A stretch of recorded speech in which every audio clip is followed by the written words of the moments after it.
Welcome back to WHHI News. Joining me now, Cinda Seamon. She is the Fire and Life Safety Educator. Did I say that right? You did. For the Hilton Head Island Fire and Rescue Department. Good to see you. You too. Hey, Halloween is coming up, everybody. I It can't is. believe how time flies. But I know. you have some really, really good information, not only for parents, but for other folks in general. Can we start with what you'd like to start with? Sure, we'll start with the kids. First of all, obviously kids should not be going alone. Let's make sure too that their costumes are the right kind of costume. Let's look for flame retardant.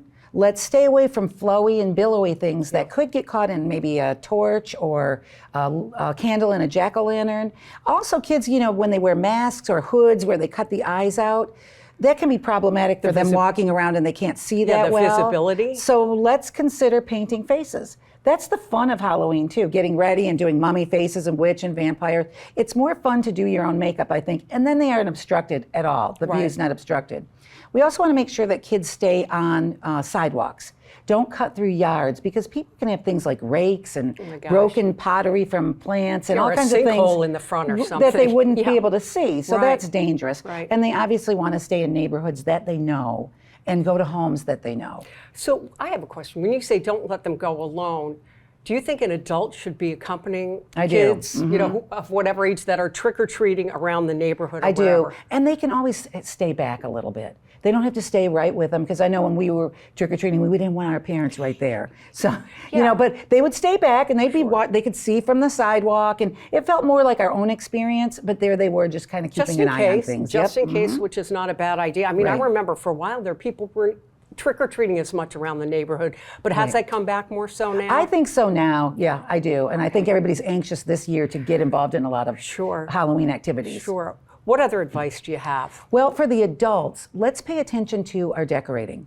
Do you have a low coffee table and you're putting a lot of candles on it and you have a dog that wags its tail? You know, it happens, doesn't it? Yeah, they can knock over a candle, start a fire. Also on those walkways up, think of the kids coming with their costumes. Do you have jack-o'-lanterns that have, you know, candles in them? Do you have torches out there? Maybe consider flashlights, a little bit safer.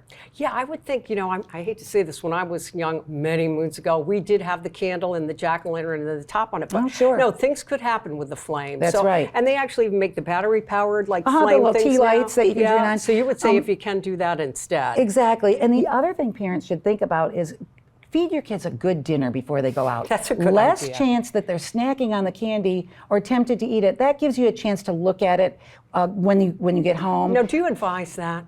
I think so. I mean, if you stay in places you know and go to homes you know, you see a home that's not lit very well and you're not really sure, I would stay away. I think it's better now if you go to places you know, but it doesn't hurt to just do a once-over on the candy. If they've eaten before, less chance they'll snack on the way. That's really a good idea because, boy, would you be tempted if you don't have dinner to maybe dig into some of that? Of course. And then you have a kid that's up half the night, right? That's right. Sugar high. What else? What about our pets? And pets, this can be like 4th of July for them, very stressful. You know, we think it's so great to dress up our pets in costumes because we love it. They don't necessarily, I think. And you can tell if your dog or cat starts to get stressed when you put a costume on them, maybe consider a bandana this year. Okay. Maybe a cute Halloween bandana.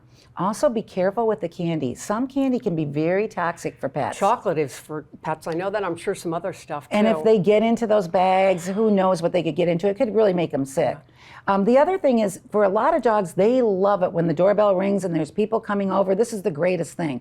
Other dogs, that's stressful. That doorbell rings, there's a flurry of people at the door, it keeps going on all night. That can be stressful for them. So consider putting them in another room. And you know, not everyone loves dogs. It took me a while to figure that out. So some children might come in and be a little, you know, taken aback by it. Kind of works both ways. Yeah, so just be considerate of your pets and you know, take the stress off of them. Quiet place, maybe not too much on the costume overload.